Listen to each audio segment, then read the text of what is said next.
मैं अपने बाल गोपाल की दीवानी, लड्डू गोपाल की दीवानी में सभी को राधे राधे। और मेरे लड्डू गोपाल जी ने न्यू ड्रेस पहनी है। तो जो कल ड्रेस पहनी थी जिसमें मक्खन लग गया था, तो वो मैंने चेंज कर दी है आज इन्हें, क्योंकि ये सेम उसी के जैसी एक और ड्रेस है मेरे पास, तो वो पहनाई है मैंने। चलिए आज मैं आपको कहानी सुनाने वाली हूँ तपसी बाबा की। और तपसी बाबा अयोध्या में रहते थे तो वो बहुत ज्ञानी और तपस्वी थे। तो वो रोज़ मंदिर जाते थे, कनक महल रोज़ दर्शन करने ठाकुर जी के जाते थे। तो वो ऐसा भाव था उनके मन में कि मैं ठाकुर जी का बड़ा भाई हूँ और ठाकुर जी मेरे छोटे भाई हैं। तो वो जब भी मंदिर जाते पूछते, लाला तुझे कोई तकलीफ़ तो नहीं, कोई दिक्कत तो नहीं? अगर तुझे कोई तकलीफ़ हो, दिक्कत हो तो मुझे बताना। तो ऐसा जब भी वो जाके पूछते थे तो सब कहते थे, मतलब सब उनको साधु संत देखते थे, भक्त जन देखते थे, तो वो कहते थे जो दुनिया जिनसे आके पूछती है तकलीफ़ दर्द, वो इन तपस्वी बाबा उनसे आके पूछ रहे हैं कि तुझे कोई तकलीफ़ तो नहीं है लाला। तो सब उनकी भक्ति को देख के बड़े प्रसन्न होते थे। और वो जब आते, दूसरी बार जब दोस्त मतलब कई दफ़े आने के बाद वो एक दिन अयोध्या रहने चले गए। तो जब अयोध्या से आने मिलने के लिए आए तो बोलते हैं, लाला तुझे कोई तकलीफ़ तो नहीं है, कोई दिक्कत तो नहीं है? मैं अयोध्या में रहता हूँ, तुझे कोई तकलीफ़ हो, कोई दिक्कत हो तो मुझे बताना। तो वो चले जाते हैं और उस मंदिर के पुजारी होते हैं और जो सेवा करते हैं, उनका एक लौता ही लड़का होता है। उसको दाग खाज खुजली की, हमारी भाषा में कहें, बीमारी होती है। तो जो पुजारी जी एक वैद्य के पास जाते हैं और बोलते हैं कि मेरे बेटे को ऐसे ऐसे पीड़ा और तकलीफ़ है, कोई दवाई बताइए। तो जो वैद्य होते हैं वो बताते हैं कि नीला थोता होता है, नीले थोते को अच्छे से पीस के और गोले के तेल में मिला के अपने लड़के को लगा देना। अब पुजारी जी नीला थोता होता है उसे खरीदते हैं और कटोरे में रख के घर आ जाते हैं। और आते ही उस स्थान पे रख देते हैं जहाँ पे ठाकुर जी को भोग लगाने की मिश्री रखी होती है, उसके बराबर में ही रख देते हैं। अगले दिन जब पुजारी जी ठाकुर जी को भोग लगाने जाते हैं तो लाइट चली जाती है किसी कारण रंग महल में। और जब लाइट चली जाती है तो पुजारी जी मिश्री की जगह दूध में नीला थोता गेर देते हैं। और लाइट की वजह से वो नहीं देख पाते हैं, क्योंकि सारे में अंधेरा हो जाता है तो नहीं देख पाते, और नीला थोता गेर देते हैं। तो चम्मच से हिला के ठाकुर जी को भोग लगा के और गेट बंद करके चले जाते हैं। अब गेट बंद करके जाते ही ठाकुर जी सभी सो जाते हैं, पुजारी अपने घर में जाके सो जाते हैं, भक्तजन जो बाहर होते हैं, संत महात्मा, वो भी सब सो जाते हैं। अब बिहारी जी जो ठाकुर जी होते हैं वो दूध पीते ही, भोग लगाते ही नीले पड़ने लगते हैं, एकदम उनका शरीर काला हो जाता है, जलन खुजली सब होने लगती है उनके शरीर में। तो वो तपस्वी बाबा के सपने में जाते हैं और कहते हैं, बड़े भाई उठो, बड़े भाई उठो, पुजारी ने मुझे जहर वाला दूध पिला दिया है, मेरे शरीर में जलन हो रही है, बहुत बुरी जलन हो रही है, मुझे बचा लो बड़े भाई, मुझे बचा लो। और जैसे ही तपस्वी बाबा आँख खोलते हैं तो सामने साक्षात ठाकुर जी खड़े होते हैं और एकदम नीले कंच हुए पड़े होते हैं। तुरंत पुजारी जी उठते हैं, सभी संतों को अपने पास जो भी उनके पास होते हैं उन्हें सबको उठाते हैं और कहते हैं, जल्दी से गुलाब जल तैयार करो, उसमें ठंडा दूध तैयार करो, ठंडाई बनाओ।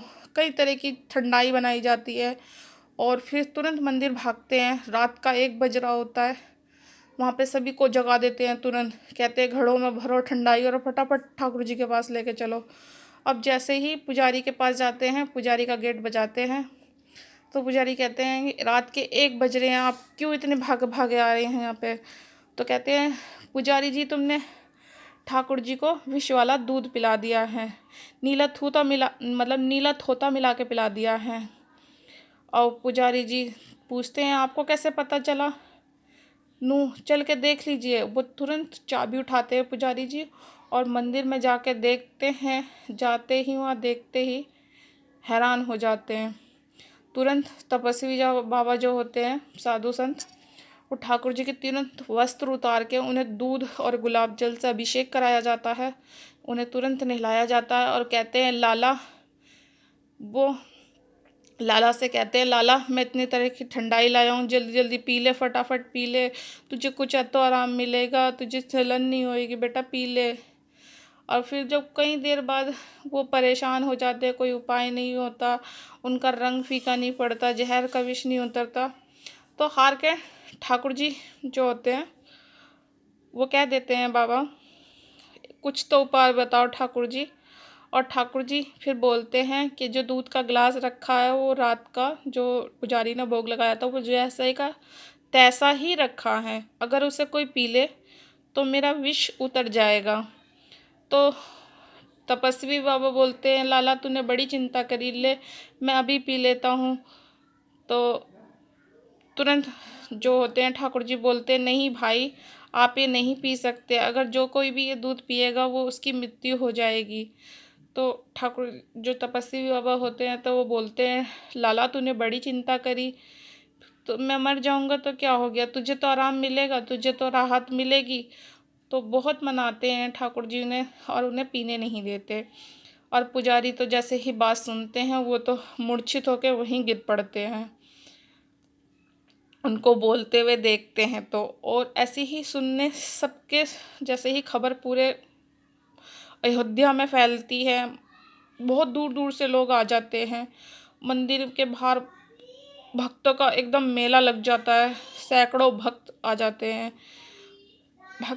हैं। तो सब मंदिर के द्वार सब बंद कर दिए जाते हैं, किसी को भी पुजारी मंदिर में प्रवेश होने की अनुमति नहीं देते। फिर तपस्वी बाबा ही बाहर आके बोलते हैं कि ऐसे ऐसे हो गया है, ठाकुर जी को दूध लगाया था भोग जहर का, उसमें विष था। तो ठाकुर जी ने बोला है जो कोई वो दूध पी लेगा उनको तुरंत आराम मिल जाएगा और उसकी मृत्यु हो जाएगी। अब जैसे ही तपस्वी बाबा बोलते हैं, वहाँ पे जितने भी भक्त खड़े होते हैं कलयुग में, वो सभी अपने हाथ उठा देते हैं, नो हम पियेंगे हम पियेंगे, हमें दो हमें दो हमें दो। अब बड़े संकट में पड़ जाते हैं तपस्वी बाबा, फिर अंदर जाते हैं, नो लाला सब ऐसे ऐसे बात है, अब बता कैसे करूँ, सभी दूध मांग रहे हैं। तो लाला बोलते हैं 2 कुंटल दूध मंगाया जाए। अब 2 कुंटल दूध में 1 गिलास ये विष वाला दूध गेर के और सभी में बांट दो।